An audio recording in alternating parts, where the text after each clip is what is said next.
چونکہ حقوق کی بات ہو رہی ہے ساتھ میں فرائض بھی آتے ہیں. اگر کوئی شخص کسی جگہ پر کام کر رہا ہے اور اس کے اوقات کار بھی مقرر ہیں اور اس کی اجرت بھی مقرر ہے، اور جیسے ہم نے پہلے ذکر کیا ایک خاتون نے جو کہ گھر میں کام کرتی ہے کہ تنخواہ کی کٹوتی ہو جاتی ہے. اب اگر ایک شخص ایسا ہے جو بہانے بازی کرتا ہے اور اس کے بارے میں یہ مصدقہ اطلاعات ہے، وہ کہے گا کبھی میری ٹانگ درد کر رہی ہے، کبھی ناک درد کر رہا ہے، کبھی آنکھ درد کر رہی ہے، کبھی پیٹ درد کر رہا ہے، کبھی گھر میں کوئی بیمار ہو گیا ہے، راستے میں میری سائیکل پنچر ہو گئی ہے، موٹر سائیکل پنکچر ہو گئی ہے، اس قسم کے بھی معاملات ہیں. تو یہ بھی خیانت کے اوپر پھر کرتے ہیں معاملات. دیکھیں جس بندے نے یہ سمجھ لیا نا کہ ہر برائی کی جڑ جھوٹ ہے اور دھوکہ دہی کوئی کب تک کرے گا، اور اگر کسی نے دھوکہ دے کے یا جھوٹ بول کے کچھ نہ کچھ حاصل کر لیا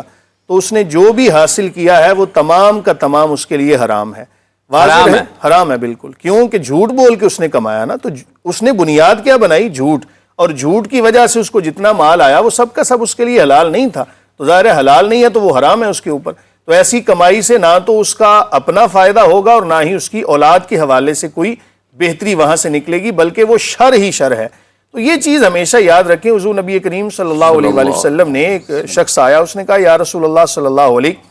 مجھ سے کوئی بہت زیادہ اعمال تو نہیں ہوتے، مجھے کوئی مختصر سا کام بتا دیں، کوئی جو چھوٹی چھوٹی باتیں میں ان پہ عمل کر لوں. کریم آقا علیہ الصلوۃ والسلام چونکہ یہ میں مطلق ہیں، آپ نے اس کی تمام تر چیزوں کو دیکھنے کے بعد یہ حکم صادر فرمایا کچھ ہو جائے تم نے جھوٹ نہیں بولنا.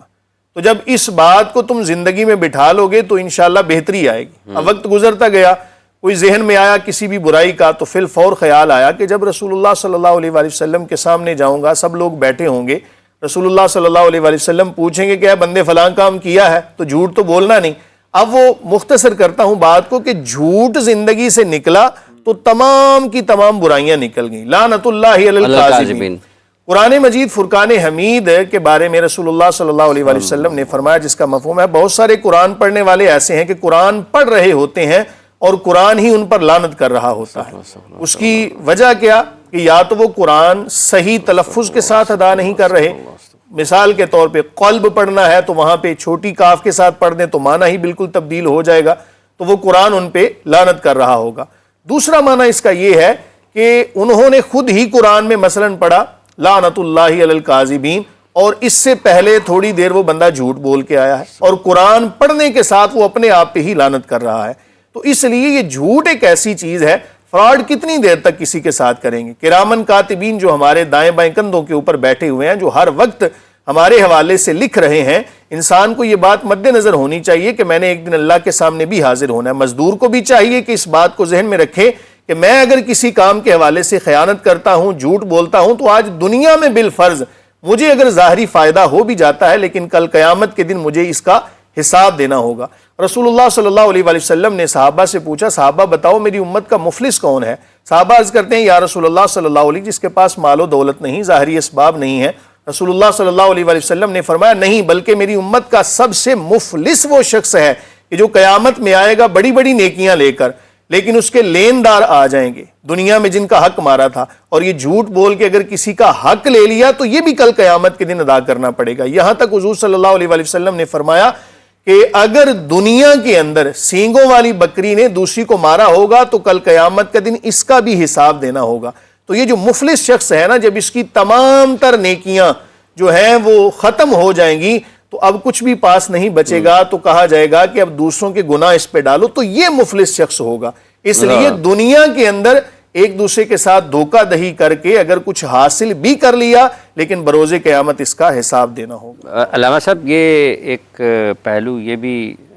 سامنے آتا ہے کہ جب آپ کسی بھی ادارے میں ملازمت کر رہے ہیں اور کام وہاں پر جو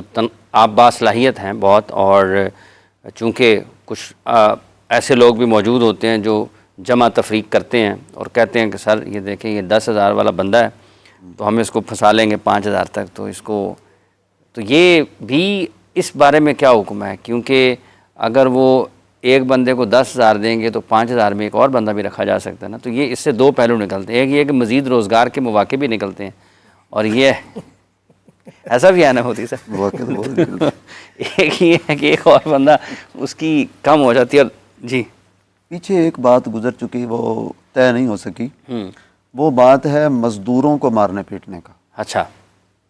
میرے علم کے مطابق اور میرے علم کی رسائی تک یہ مزدوروں کو مارنا پیٹنا اس کا مالکان کو حق حاصل نہیں ہے۔ کسی فیکٹری والے کو یہ حق حاصل نہیں ہے وہ اپنے مزدور کو مارنا پیٹنا شروع کر دے، یا اس کو مرغا بنا لے، یا اس پر اینٹیں رکھنا شروع کر دے۔ اور کسی گھر کی ملازمہ کے متعلق گھر والوں کو یہ حق نہیں ہے کہ اس کو مار کٹائی کرنا شروع کر دیں۔ اور اسی طرح اور جو شعبہ ہے زندگی ہیں ان کے اندر یہ جو مار پٹائی کا سلسلہ ہے یہ مالکان کو اس کا کوئی حق حاصل نہیں۔ ان کا اگر کام پورا نہیں ہوا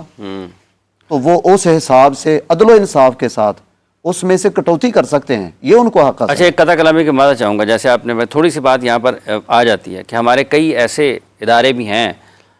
جن کا کام ہے کہ انہوں نے امن و امان کو یقینی بنانا ہے، اور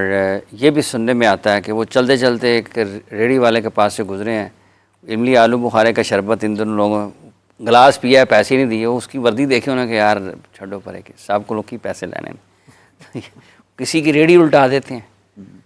سر اس کا تعلق میرا خیال یہ آج کا جو ہمارا موضوع ہے ہاں، اس کے ساتھ اس کا تعلق نہیں ہے۔ دیکھو نا، یہ قانون نافذ کرنے والے ادارے اس کا تعلق جو ہے نا وہ نظام حکومت کے ساتھ ہے۔ ٹھیک ہے، لیکن اس کے پیسے تو کھا گیا نا، تو ہے وہ بھی۔ اس کے پیسے تو کھا گیا نا کہ اگر اس نے ایک 50 روپے کا 100 روپے کا گلاس پیا ہے تو وہ تو اپنی مزدوری کے لیے وہ تو کھڑا رشوت لے گیا، وہ رشوت لے گیا۔ اور کیا ہے، ایک شخص وردی والا ہے، صاحب ہے، وہ کو بڑے عہدے والا معلوم ہوتا ہے، تو اب اس کے عہدے سے ڈرتا ہوا اس کو کوئی پیسے مانگتا نہیں ہے اس سے، اس کی شر سے بچنے کے لیے اگر پیسے مانگ لیے تو یہ وہ اونٹ والی جو کھور ہوتی ہے وہ بنا لے گا میرے ساتھ، اور کل کو مجھے نقصان پہنچائے گا، مارنا جائز بھاری ٹیکس لگا دے گا مجھے، بھاری ٹیکس لگا دے۔ اس بات کے تحت وہ اس سے پیسے نہیں لیتا، تو وہ تو اپنے عہدے کا نجائز فائدہ اٹھا رہا ہے۔ ٹھیک ہے، تو سب یہاں پر نا دو چیز، پرتشدد رویے کی اجازت نہیں ہے اسلام میں مالک کو ملازم کے ساتھ کسی بھی حیثیت میں۔ ہاں، قانون نافذ کرنے والے جو ادارے ہیں وہ کوئی شخص اگر بد نظمی کرتا ہے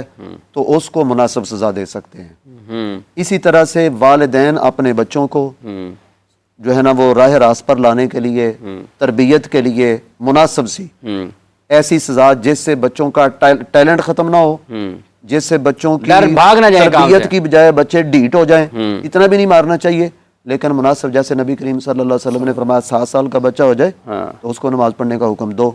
جب 10 سال کا ہو کر نہ پڑھے وَضْرِبُوهُمْ عَلَيْهَا وَهُمْ أَبْنَاءُ عَشْرٍ،